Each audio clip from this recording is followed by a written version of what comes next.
दिन राजू के मन में आया कि लोगों को भूत बनकर डराया जाए। वह सांस रोककर बैठ गया। उसकी पत्नी ने उसको हिलाया डुलाया, लेकिन राजू चुपचाप आंख बंद किए बैठा रहा। हे भगवान, लगता है यह सचमुच मर गए। वह रोती ही बाहर निकली और पास पड़ोस वालों को बुला लाई। राजू उसी तरह बिना सांस लिए बिना हिले डुले बैठा था। पड़ोसियों ने भी समझ लिया कि राजू मर गया। अब उसका दाह संस्कार करना चाहिए, वे बोले। वे राजू को लेकर नदी किनारे आए, उसे लकड़ियों के ढेर पर लिटा दिया, फिर उसके ऊपर और लकड़ियां रख दी। राजू ने जब देखा कि पड़ोसी चिता में आग लगाने जा रहे हैं, तो वह लकड़ियां फेंक कर उठ खड़ा हुआ। जब पड़ोसियों ने राजू को इस तरह उठकर खड़ा होते देखा, तो भूत भूत चिल्लाते हुए गांव की तरफ भागे। राजू उनके पीछे रुको रुको कहते हुए भागा।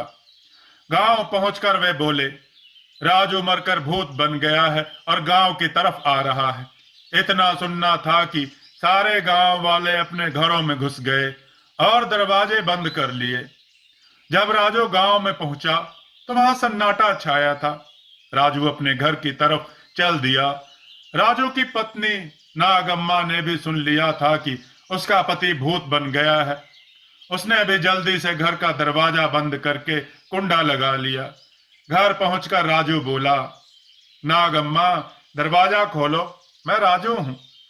तुम राजू नहीं, राजू के भूत हो। कृपा करके यहां से चले जाओ। मैं तुम्हारा बहुत अच्छी तरह से श्राद्ध कर दूंगी और ब्राह्मणों को भोजन भी कराऊंगी। बस तुम यहां से चले जाओ। राजू दरवाजा खटखटाता रहा, पर नागम्मा ने दरवाजा नहीं खोला। अप्पा, अब मैं क्या करूं?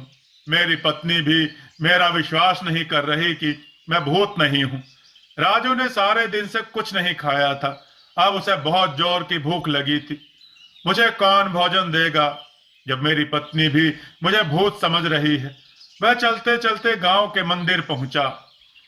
चलो रात यहीं काट लेता हूं। सुबह जब पुजारी प्रसाद चढ़ाने आएगा तो उससे प्रसाद लेकर खा लूंगा। राजू मूर्ति के पीछे छिपकर बैठ गया और पुजारी की प्रतीक्षा करने लगा। रात बीती, सुबह हुई। गांव वालों ने धीरे से दरवाजे खोले और बाहर झांका। राजू का भूत कहीं दिखाई नहीं दिया। सब लोग घरों से बाहर आ गए और अपने अपने काम धंधों में लग गए। पुजारी भी प्रसाद बनाने लगा। प्रसाद बनाया, बड़े बनाए, लड्डू बनाए, फिर सारा प्रसाद एक थाली में सजाकर मंदिर की तरफ चल दिया। मंदिर में पहुंचकर उसने प्रसाद की थाली एक और रख दी, फिर कुएं से बाल्टी निकाली और मंदिर धोने लगा। तभी राजू मूर्ति के पीछे से निकला और बोला, स्वामी, आज आपने बड़ी देर कर दी। मैं कब से आपकी प्रतीक्षा कर रहा हूं। इतना सुनना था कि पुजारी बाल्टी पटक कर गांव की तरफ भागा। उसके पीछे पीछे राजू स्वामी स्वामी कहता हुआ। गांव वालों ने जब राजू को पुजारी के पीछे आते देखा तो फिर से घरों में घुस गए और दरवाजे बंद कर लिए। राजू एक बार फिर अपने घर गया, लेकिन नागम्मा ने दरवाजा नहीं खोला। राजू मंदिर में लौट आया और पुजारी जो प्रसाद लाया था उसे खाकर अपनी भूख मिटाई। पेट भर जाने के बाद राजू ने अपनी तरफ देखा। उसकी वेस्ट्री फट गई थी, शरीर धूल मिट्टी से सना था, बाल बिखरे थे। लोग ठीक ही मुझे भूत समझते हैं, मेरी हालत तो देखो, वह बोला। सबसे पहले रमैया धोबी से साफ कपड़े मांग कर पहनना होगा। ऐसा सोचकर राजू नदी किनारे पहुंचा। रमैया धोबी अभी आया नहीं था। राजू कपड़े धोने की भट्टी में छिपकर बैठ गया। उस दिन राजा का कोतवाल घोड़े पर बैठकर गांव का निरीक्षण करने आया था। उसने देखा कि गांव वाले बजाय अपना काम धंधा करने के घरों में बैठे हैं। उसने दरवाजा खटखटाया, गांव वालों को बाहर बुलाया और पूछा, काम धंधे के समय तुम लोग घर में क्यों छुपे बैठे हो? राजू चरवाहा मरकर भूत बन गया है और गांव में घूम रहा है, उसके डर से हम घरों में बैठे हैं। गांव वालों ने उत्तर दिया, कोई भूत वूत नहीं होता, चलो सब लोग अपना अपना काम शुरू करो। कोतवाल ने डांटा। सब लोग एक बार फिर घरों से निकलकर अपने अपने काम पर लग गए। रमैया धोबी भी घाट की तरफ चल दिया। कोतवाल को अपने कपड़े धुलवाने थे, इसलिए वह भी घोड़े पर सवार नदी की तरफ चल दिया। जैसे ही दोनों घाट पर पहुंचे, राजू भट्टी में उठकर खड़ा हो गया और बोला, अरे रमैया अप्पा, कहाँ थे अब तक? मैं कब से भट्टी में बैठा तुम्हारी प्रतीक्षा कर रहा हूं। इतना सुनना था कि रमैया सर पर पैर रखकर गांव की ओर भागा। कोतवाल भी सरपट घोड़ा दौड़ाता गांव से दूसरी तरफ भागा। गांव वाले फिर घरों में घुस गए। राजू ने धोबी के कपड़ों में से एक साफ वेस्ट्री और कमीज निकाली, फिर नदी में जाकर नहाया, साफ कपड़े पहने और अपने घर की तरफ चल दिया। घर पहुंचकर उसने दरवाजा खटखटाया और बोला, नागम्मा, दरवाजा खोलो, मैं भूत नहीं हूं।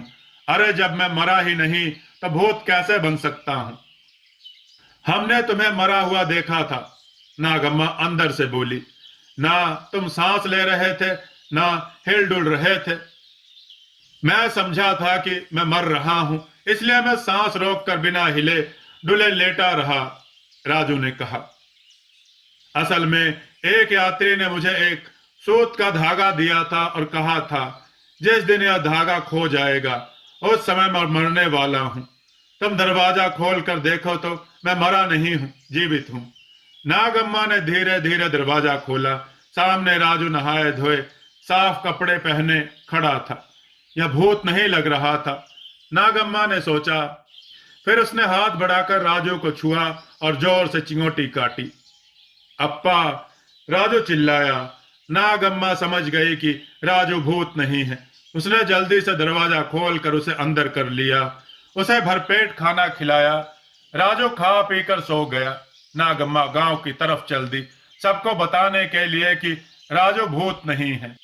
आपको कैसी लगती हैं ये कथाएं कमेंट में ज़रूर बताइएगा। वीडियो को लाइक कीजिए, चैनल को सब्सक्राइब कीजिए और वीडियो को अधिक से अधिक शेयर कीजिए और कमेंट में जय श्री राम लिखना ना भूलिएगा। जय श्री राम मित्रों।